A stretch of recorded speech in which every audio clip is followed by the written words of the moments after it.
කාමය කියන්නේ බුදුරජාණන් වහන්සේ සිහිපත් කරනවා නෙළුම් අලයක් වගේ. ඒක නැවත නැවතත් මතුවෙනවා. පායන කාලෙට මඩ යටට ගිහිල්ලා කරුකුට්ටම් වුණාට එක වැස්සක් වැටිච්ච ගමන් ආයි දලුදදා මල් පිපෙන මට්ටමටපත් වෙනවා. කාමයේ ස්වરૂපේ එහෙමයි. තථාගත බුදුරජාණන් වහන්සේ ජීවමාන සමයේ එක ස්ත්‍රියක් පුරුෂයෙක් එක්ක ජීවත් වෙනවා.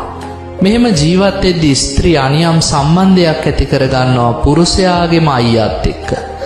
පුරුෂයාගේම අයියාත් එක්ක කාමයෙන් වෙලිලා රාගයෙන් බැඳිලා ඉන්න වෙලාවක මේ කාන්තාව කියනවා ඔයාගේ මල්ලිට අහුනොත් නම් අපි දෙන්නම ඉඳලා ඉවරයි. ඒ නිසා මල්ලිට කලින් ඔයා ඉක්මන් වෙන්න කියලා. ඒ වෙලාවේදී අයියා කල්පනා කරනවා ඇත්ත නේන්නම් කියලා. දෙවනි වතාවටත් කාමයෙන් වෙලිලා රාගයෙන් බැඳිලා ඉන්න වෙලාවක ඔය කතාවම කියනවා. ඒ පාර අයියා හිතනවා මොනවා හරි කරන්න ඕනේ.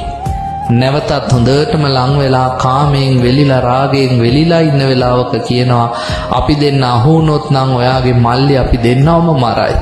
ඒ නිසා ඔයා ඉක්මන් වෙන්න කිව්වහම අර අයියා මොකද කරන්නේ? කාමයෙන් අන්ධ වෙලා රාගයෙන් මත් වෙලා තමන්ගේ කුසූපං සහෝදරයවම මරලා දානවා. මරලා දාන්නේ කුමක් නිසාද? මේ කාන්තාව කෙරෙහි තිබ්බ රාගසිත නිසා, කාමයේ නිසා. දැන් ස්වාමියා මැරුණා. මේ කාන්තාව ස්වාමියාගේ අයියත් එක්ක පෞල් ජීවිතය ගත කරනවා. පිමතුනි, අර මැරිච්ච ස්වාමියාට බිරිඳ කෙරෙහි තිබ්බ රාගය, කාමය නැති කරගන්න බෑ.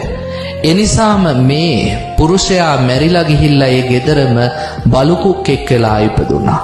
තමන්ගේ බිරිඳ කෙරෙහි සෙනෙහස වැඩි. බිරිඳ දන්නේ නැහැ මේ තමන්ගේ ස්වාමියායි බලුකුක් එක්කලා ඉපදුනේ කියලා. මේ බලුකුක්ක කාන්තාව පස්සෙන් යන තැනට යනවා. කාන්තාවට පුදුම විදිහට ලං වෙනවා. කඩමණ්ඩියට ගියත්, සල්පිලට ගියත්, ලිඳ ළඟට ගියත්, කොහේ ගියත් බලුකුක්කා එනවා පස්සේ. මේ කාන්තාව තමන්ගේ අලුත් ස්වාමියාට, එහෙම නැත්නම් අර ස්වාමියාගේ අයියට කියනවා මේ බල්ලගෙන් පුදුම වදයක් තියෙන්නේ. මං යන තැන පස්සෙන් එනවා. ගමේ උන් මට පද හදනවා. සමහර වෙලාවට මට බලු ඇද්දී කිය විහිළු කරනවා.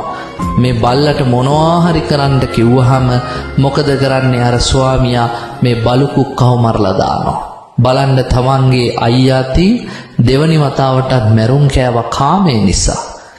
ඒත් අර මැරිච්ච බල්ලාට බිරිඳ කෙරෙහි තියෙන කාමය, රාගය, ප්‍රේමය, සෙනෙහස අතහැර ගන්න බෑ. ඒ නිවසේම ගැරණියෙක් වෙලා උපදිනවා. මේ ගැරණියා පින්වත්නි බිරිඳ මිදුලාතු ගාන වෙලාවට කකුලට ගොඩ වෙනවා. කුස්සිය උයා ඉන්න වෙලාවට වහලෙන් ඇවිල්ලා ඇඟට වැටෙනවා. මෙහෙම ගැරණියා දින කිහිපයක්